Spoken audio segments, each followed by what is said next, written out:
Well, about 12 years after they had said it, it was reality. They were helped by a group of young people, because the question is always, what can young people do? So in 1952, destroyed the border posts between Germany and France and Italy. We want open borders. And the politicians saying, this is totally responsible, typical youthful action who understand nothing about politics. Look at those borders today. You drive straight through. Somebody had to be the first. They didn't. That was the Fédération Européenne de la Jeunesse, Fédération Fédéraliste Européenne, the Federalist European Youth Organization in Paris. So having said that, this is a plan, it's a proposal. And what I'm not saying, of course, as an address to the Norwegian peace movement, it's not good enough to say, help soldatene igjen. I would even say it a little bit differently. Peel off the uniforms, send back the uniforms. And let those without Viking rhetoric stay behind. Maybe they can do some useful thing. But send the uniforms. There is also an address for them. You can use them for burning, for central heating. So, in other words, everything should be put to use. Now, it's also not a good idea just to say cultural economic boycott. I myself was the other day invited to a conference on peace journalism in Haifa. And all kinds of nice words about father of the concept and things of that kind. And they're just waiting for money from a foundation. I asked them which foundation, the Israeli Science Foundation.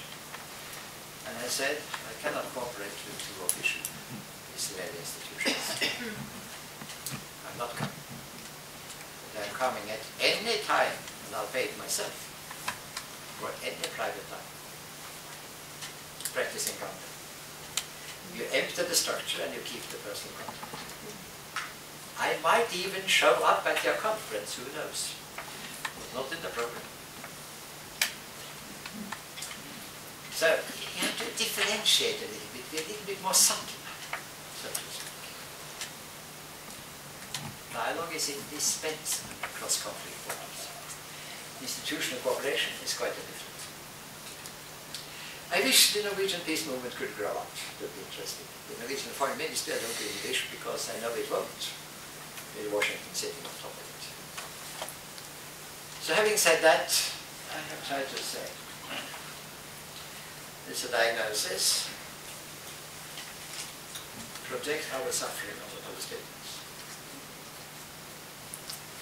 It's a prognosis, this could continue. And continue and continue, because it's their project.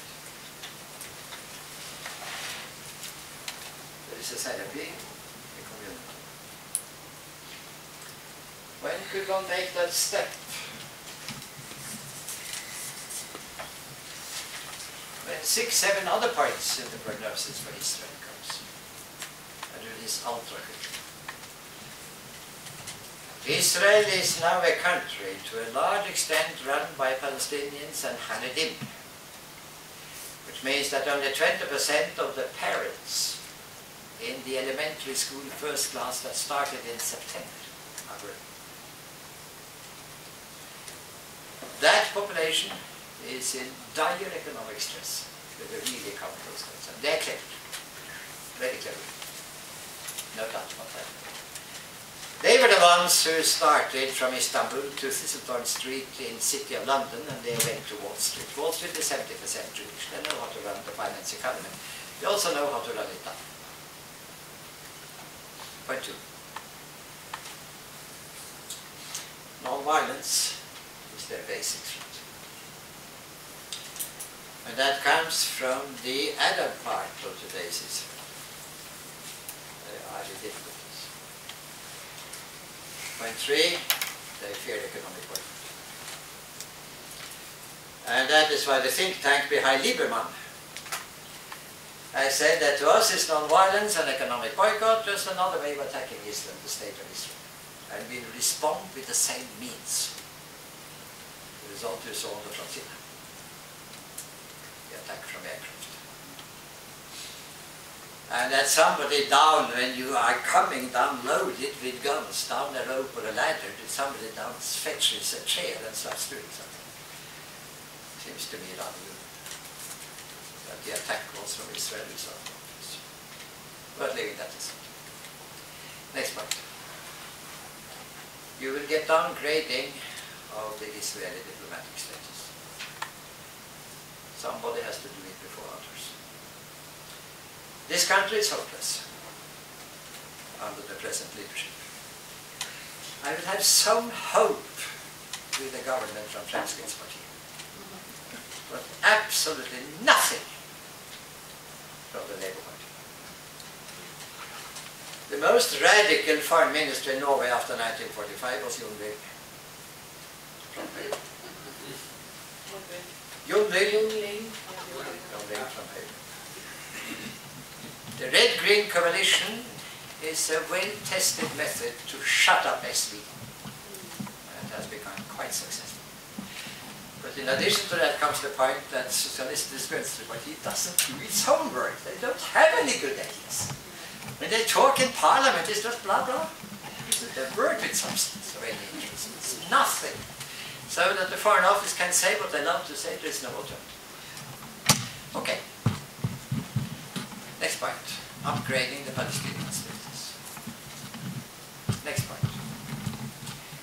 The US one day saying the same as they said to South Africa, you are the liability. When will the US say that? Let me give you two scenarios. Next atrocity by Israel. It's almost up to here. Also in APEC. They have their routines, the kind of propaganda they churn out. But the book by Mearsheimer and Steve Walt has been useful in dismantling it. Has been useful. Let me just add to that, since I was now complimenting two political scientists. The politicians are not afraid of critique. The politicians are afraid of a plan B. That the plan be better than their plan. And that is why my experience has been in the Norwegian press, when I lived in this country, that I had no difficulty with access to the press for critical remarks. It was when I had positive constructive things. Yeah, that's the big science. Well, I know politicians well enough to know the truth of what I said. If you kick us, we'll kick back. Chances are we are better beats than you do. But plan B, if people start saying, but why don't you do that? Wouldn't that be interesting? And so on. So, the second scenario is the US empire falling, and then somebody in the USS who is responsible for this. And you don't have to look very far before you understand that the link to Israel is one. I predict an anti-Semitism in the US like never before. They are trained in it. That anti-Semitism will have as a consequence, you are a liability. In other words, the universal syndabuk, scapegoat, will be used. Now, this may happen, may not happen, but I have given you 7 reasons why Israel is endangered. Reason number 8. It's not the reason I prefer. It's very easy to put together a dirty bomb. The components all look innocent. It's very difficult to do it a clumsy way with atomic missiles and missiles from Iran and so on. That's very old-fashioned. That's the bad way of doing it. Too easy to detect and so on. And the Americans are now collecting money for building a shield. That's dirty bomb is easy. exploded in the center of Tel Aviv. I was amazed when I talked to the Israeli security specialists who were unable to predict intifada. And they told me what I knew, that we have only been looking for smuggling of guns and ammunition. But when we look around, there are quite a lot of stones here. It's a very stony place. And you see, the stone has a great advantage. You pick up one and throw it, and the stone is still there. You just have to walk 20 meters, depending on your ability to throw. You don't have to hit anybody, but you can do it symbolically. Communicate it. For all their brilliance, they were unable to predict Hezbollah's missiles coming out of every second kitchen window. Ever it was. Suddenly 4,000 of them fired. And we know perfectly well that they have backup missiles with a longer range and a heavier weight. Israel has maneuvered itself into a ditch. But I'm not underestimating that these are clever people. So, let me stop at this point. The last point, I'll do quickly, the finance crisis. The finance crisis we need a theory. I reckon among my advantages, an enormous advantage, I'm not an economist. I don't have a degree in economics. So I look at the system, and I look at it holistically, dialectically. Holism, dialectics, these are not two empty words. And I am not going to teach that to them. These are words filled with content. The opposite of it is epistemological atomism and deductionism. Atomism and deductionism is the Western name of science. That's what is taught in all of the universities. And that is why I experience in Western Europe and the US.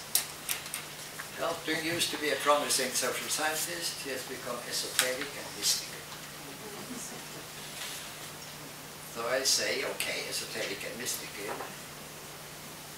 How come that I predicted in 1980 the fall of the wall and that the Soviet Empire will fall? Did you do that? How come that I predicted the finance crisis again? How come that I predicted 9/11? Could it be that I have other intellectual instruments in addition to those? So here's the intellectual instrument, just a very, very brief introduction. Here's time, and it's so obvious that it's almost painful. So we have one called the real economy, and let us say that this axis stands for percentage growth. I haven't been doing enough at closing, so let's try to anyway. And the real economy lies down around 1%, it's very sluggish. Goes like that. Now it may be because the economy is saturated. We don't quite know. We know that people can go on eating, and they can have a weight growth, which is not very healthy. But at some point, around 140 kilos, there seems to be a limit. And 140 is a little bit high. So what do you do with excess liquidity? You put it into the finance economy. So we have the real economy and the finance economy. The finance economy has a galloping growth rate. You can use GNP per capita growth for the growth in R, and you may use Dow Jones for that one. And then you simply take the growth in the finance economy and divide by the growth in the real economy. And you cancel that one and that one, and you get delta F over delta R. And you compare the increase in the Dow Jones index with the non-increase in the real economy. And the conclusion you come to is rather obvious. Either the sharp break